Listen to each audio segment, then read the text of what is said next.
Welcome to The Way is Yah. So, this is a video in regards to whether or not you can trust the Bible. This topic resulted from a conversation I had with a very close friend of mine who, when I mentioned that I read the entire Bible, was very polite, but, he basically stated, word, well, no offense, but I'm sure you can't trust what's in it. And I said, why do you say that? And he's like, well, he believes things got lost in translation, and then also, he mentioned that there was missing books from taken out of the Bible. So I did a little bit of research, and I want to share the results of that research with you. So let's do it. According to Google, in March 2021, there were exactly 129,864,880 books in the entire world. How you could verify something like that, I don't know. But when I think of that many books, I can't think of one book that compares to the Bible. This book is everywhere. Chances are it's in your home right now. It's printed in almost every language. It's old, and I mean real old. The Bible is, in fact, the oldest book in the world. The oldest biblical text found is approximately 2,700 years old. So most people believe 3,400 years ago, the book of Genesis was approximately completed. And what we do know for sure is that Revelation, the last book of the Bible, was completed around 90 AD. 40 authors are believed to have been inspired by God when writing the Bible. And the writings that they made have spawned over 30,000 religious organizations or denominations worldwide. The Bible is actually a holy grouping of Hebrew writings that consist of a total of 66 books within the one binding. Those books are actually categorized into two parts. The first part is known as the Old Testament or the First Covenant. And in Judaism, this is known as the Torah. The second part is known as the New Testament or Renewed Covenant. But considering all of that, can you actually trust the translation accuracy? Most of the controversy surrounding the Bible is usually rooted in the opinions of those who oppose the very existence of a higher benevolent being.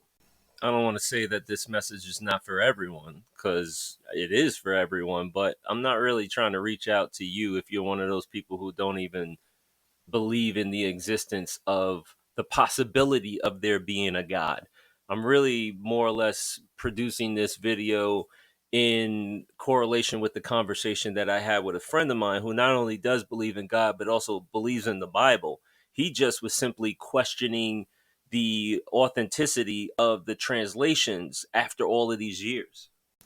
And if you're honest with yourself and you're reasonable, this is a valid concern considering the interpretation of its content, the Bible. I mean, the integrity of the interpretation of its content could be expected to vary from that of the original author's intent. The Bible can be found in over 3,312 languages, with approximately 50 different versions in English alone. Was it all translated accurately? This is a valid concern. Did you ever play that game telephone where you start off whispering into one person's ear, the cat has a hat, and then they whisper and whisper, and it turns into the cat ate a rat, and then it whispers and whispers and whispers, the rat bit the cat. It is not even at the 10th person. This is the reason and why this sort of concern is justified. I mean, there's a lot of different translations. There's a lot of different ways to translate.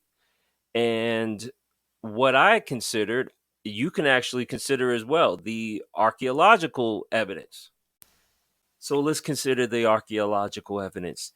In 1946, in the Qumran caves in the Judean desert of the West Bank, ancient Hebrew manuscripts were found. These manuscripts consisted of 800 plus documents made of animal skin, papyrus, and even forged copper. The material composition of these manuscripts were important because it allowed fairly accurate radiocarbon dating to determine that they were at least over 2,000 years old. These manuscripts are known as the Dead Sea Scrolls. The Dead Sea Scrolls can be viewed today in Jerusalem and were written in mostly Hebrew, but some in Aramaic and Greek. These are the three original languages the Bible was written in. All the books of the Torah, except for Nehemiah and Esther, were found in these caves. And as you can imagine, anyone questioning the integrity of the modern day Bible translations would be interested in a comparison. The Dead Sea Scrolls have provided an impressive amount of evidence for the overall integrity of the modern Bible and its various translations. The Dead Sea Scrolls also help when considering the following topic of missing books. This all time bestseller has generated opposition to its powerful message since its pages were first read. Early Christians suffered fatal persecution for simply possessing a copy. So it's not difficult to consider that some wishing to suppress various messages contrary to their position of power or control may not only manipulate the translation, but remove content from the Bible entirely. And I check to see if there's any evidence of. Depending on your patience and willingness to research the answer, you'll find that the answer varies depending on the source. But generally speaking, research should lead you to the 14 or 15 Apocrypha books or the 7 books removed by Martin Luther. I will go into much greater detail on this subject when I publish my book, Book of Books, sometime in the future. However, in the meantime, with the regards to the accusation that up to 15 books or more have been removed from our modern day translations, the answer is possibly. Let's consider the Apocrypha first. This word is derived from ancient Greek and means those that were hidden. Some have interpreted the meaning to be too sacred or secret to be in everyone's hands. Eventually, in time, it's become known as false, bad, or heretical. In this context, it refers to the religious texts that were in some versions of the Catholic Bible. The Dead Sea Scrolls did contain portions of the 3 books considered apocryphal: Ben Sira or Ecclesiasticus, Toby, and the Epistle of Jeremiah. It's also suggested that the book of Enoch was found, which is not confirmed. But all this is evidence of is that these 3 books were likely around at a much later date than previously assumed. Why these 15 books may have been removed is another consideration, which leads to Martin Luther. The 16th century father of Protestantism is known for his removal of 7 books from the Catholic Bible at the time.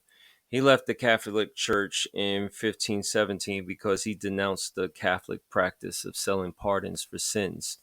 He's known for removing 7 books from the Catholic Bible. All of those books were part of the 15 referred to as the Apocrypha, and these are referred to as deuterocanonical books by Catholics and Orthodox, or otherwise known as Apocrypha by Jews and Protestants, and that's for obvious reasons. The reason why he removed them is not confirmed, but it's assumed generally that they didn't fit what was assumed as the overall accepted inspired writings of the Bible, aka canon. With regard to the Bible as we know it today, chances are your modern translation, such as the King James Version or the New American Standard, they are trustworthy in terms of the message's integrity and authenticity. Nothing has changed tremendously in over 2,000 years. So, yes, you can trust that little to nothing was lost from the original text through the process of translation. Now, with regards to the missing books, you're free to develop your own conclusion. I'm planning on personally reading them all, so check thewayisyah.com for updates, and thanks for watching. Make sure to read this amazing book and pray daily.